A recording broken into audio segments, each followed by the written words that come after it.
Tony Hawk's Pro Skater 2X is the first enhanced version of Pro Skater 2 to ever be concocted and released.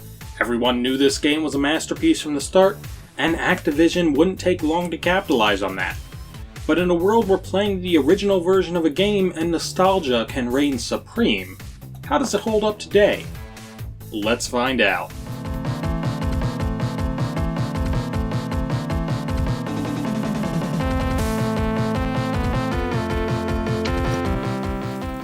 Pro Skater 2X released in late 2001, only 1 year after the original, and one console generation forward. Yet the jump from Generation 5 to 6 of home consoles was a pretty big one, and that can be seen clearly within seconds of starting a run in 2X. Pro Skater 2X was released exclusively for Xbox and only in North America, as Pro Skater 3 was supposed to be a big launch title, but its port didn't quite get finished in time. So, as a consolation, the system got a new version of Pro Skater 2, since this was the first in Microsoft's lineage of consoles, and there wasn't a last-gen version of it. Though some consider the Dreamcast to be the precursor to the original Xbox. By some, I mean Sega. Sega wanted Dreamcast backwards compatibility on the thing. For some reason. It looks even better than the original Dreamcast port, which was technically a 6th generation console game, but was definitely held back by some hardware limitations. 2X actually borrows a lot from the Dreamcast version, using it as a base rather than the PS1 and N64 counterparts most are familiar with. I won't deny it looks a little muddier in terms of color, at least on the original Xbox. Running it on the 360 though, which is an option, brings up the resolution and makes it look better on modern screens. For this review, I played on the original, but I'll be using lots of footage from the 360. The only thing that famous 360 emulation gets wrong is some frame drops in seemingly really specific areas. There is also motion blur by default.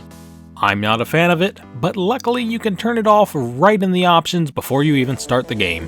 Long story short, this is the best looking version of the original Pro Skater 2 game and a huge jump in graphics from the versions most have experienced. Like most games from this era, it also looks way better on a CRT. Looks only go so far though. How does it play? Well, it's exactly the same. Maybe it controls a bit more accurately. I can't quite tell if it's actually better or just the great joystick that the Xbox controller finally gave it, but the physics are exactly what you'd expect. You have all the same tricks, all the buttons do the same things, it's pretty much a perfect transfer of everything in the original. The one slight downside is that the Xbox D-pad sucks, which I know can be a big deal breaker for a lot of skilled THPS players. They prefer the accuracy of trick inputs with 8 directions to true analog control, and that's respectable. This is actually a pretty big debate amongst players, and yeah, I get it. Oh, there is one small difference to gameplay as well. Did I say small? I meant gigantic. Grinding has a balance meter. Finally. Yeah, they kinda only gave one to manuals in the original. Don't know why. This is way better and makes grinding less of a risky guessing game that ends up in the middle of your combos. This is like the one gameplay feature brought in from Pro Skater 3, and even if it isn't completely faithful to the original, geez, it just makes way too much sense. I don't care, I love this thing. Me, the grind balance meter, and the manual are in a committed polyamorous relationship. So are the levels just as faithful? Yes! Every level from Pro Skater 2 is back. Some have tiny improvements and real little extra areas, but your career through Pro Skater 2 will feel just like it always has. But this is Pro Skater 2 X. X means more. So what more do we have to play through after Pro Skater 2 is done? Well, this weird little pop-up announces the bonus 2X career, with 5 brand new levels from the developer responsible for the port, Treyarch. Yeah, the Call of Duty Treyarch. Guess teams working on Tony Hawk then getting shifted to COD later on isn't a recent development. We start with the Club, an interior level with a first for the series. Its own music track, completely separate from the rest of the soundtrack. This weird techno song will always be playing here, no matter what you do. It's an interesting choice, but this definitely ain't my favorite track in the game. There's 5 goals, including 2 high scores, which are scaled appropriately with the difficulty curve of the Pro Skater 2 levels, a secret tape to find, 5 digits to find, and a set of skate letters. It takes greater inspiration from Pro Skater 1 than 2 in terms of objectives. Still, despite the minimal things to achieve, the club is a well-designed level with a good flow for doing tricks, a lot of secrets densely packed in, and it's real unique in terms of design alongside the other levels in this game with its minor vertical platforming.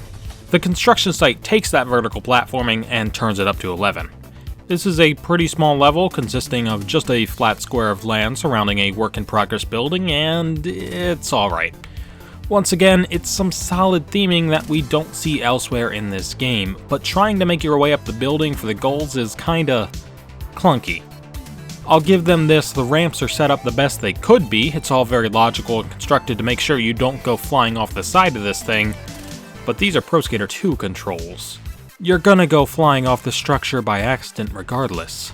This isn't a platformer, it wasn't meant for more precise jumps like this quite yet in the series. We'll get there. That said, the building is only like 4 stories tall, and there's only 2 goals explicitly involving it, being the skate letters and the secret tape, so you're only losing at most a minute of progress when you fall off. Which is reasonable at least. The secret tape for Street San Francisco in Pro Skater 1 honestly gave me way more trouble and hardship, so the construction site still gets a pass in my book. As for those remaining goals off the building, 2 high scores and some seesaws to grind, nothing too crazy. Next, to the only competition in the 2X career and the technical final career level, the Tampa Skate Park. It's well laid out and honestly a joy to skate and...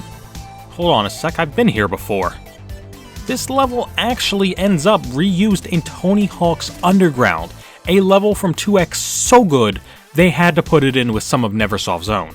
The lines flow perfectly here to improvise with, a big indoor and outdoor park to play with, and some rooftop secrets for good measure. It's no wonder this one would get another chance for the spotlight 2 years later when I kicked Eric Sparrow's f***ing ass. Following the end of our tiny 2X campaign, we first unlock the Skylines of Detroit. This is a completion bonus level that comes with all goals finished and a gold medal in the 2X career. And this one is a swing and a miss. None of the lines connect up well here, it's impossible to improvise a good combo, and you're going to be flying off the roof constantly. Luckily, this level kinda has some fun theming to go with Spider-Man, and by the way, Spider-Man is back, which is a welcome surprise considering how horrible licensing deals can be. Anyway, this level is kinda just a theme gimmick, one you pick up for maybe 5 minutes, then never go back to it, cause it plain isn't fun. Skylines isn't the only reward for finishing 2X though. We now unlock the entire Pro Skater 1 career with every level and goal completely intact. From Warehouse to Roswell, it's all here, and it leaves a little something to be desired. Every level still only has its 5 original goals, nothing added to bring it up to the 10 of Pro Skater 2, no extra cash icons to collect, or any of that jazz. It's faithful, but makes it feel like there's less to do. In addition, the high score goals haven't been adjusted from their Pro Skater 1 amounts, and you can still manual in these stages, so that's bad. Probably should have raised those up to some THPS 2 appropriate scores. I mean, you can technically just not manual, but I have muscle memory and will always hit up-down even when playing the first game.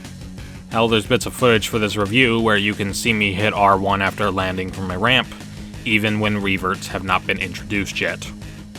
Anyway, this is not the definitive way to play Pro Skater 1, because it is a different game that is inherently imbalanced. But the levels are still here if you want to do free play or whatever. Completing all 30 THPS 1 goals unlocks the final 2X bonus level, the subway station. You've got some subway cars to go in and out of, and a whole lot of rails to grind. Much like Skylines, this one is still more interesting in concept than in execution. I don't like trying to do lines here, but at least there's nothing to fall off of. Plus, it's a neat little detail that you can go in these subway cars even though they have no real purpose and easily could have had an invisible wall blocking them off. Oh hey, we'll set out in front of the train. What's that f***ing Omni-Man? What's he doing at the— oh shit. Pro Skater 2's original pair of secret levels are also still here, though Chopper Drop got an upgrade in the form of slightly more land than just its half pipe in the middle of the sea, and Skate Heaven is fresh off an appearance in Xenon the sequel. So Cetus-Lupeedus, Tony Hawk. I don't know how to transition. Pro Skater 2 maintains its complete original roster. All 13 pros are here, Spider-Man is still here somehow, and Officer Dick is here. The only difference is Private the bonus character I never show because she can't be unlocked by cheat codes and also just exists for, well, titties. But she isn't here. She got replaced by Trixie, another character who can't be unlocked by cheats and just exists for titties. Ah, but the Creator Skater got an upgrade because 2001 is the year women were invented, as seen in Xenon the Sequel. They also have a lot of random options for titties. I put cat ears on my girl, and the final product I ended up making looks ready to ruin a whole generation of women. Whatever that means.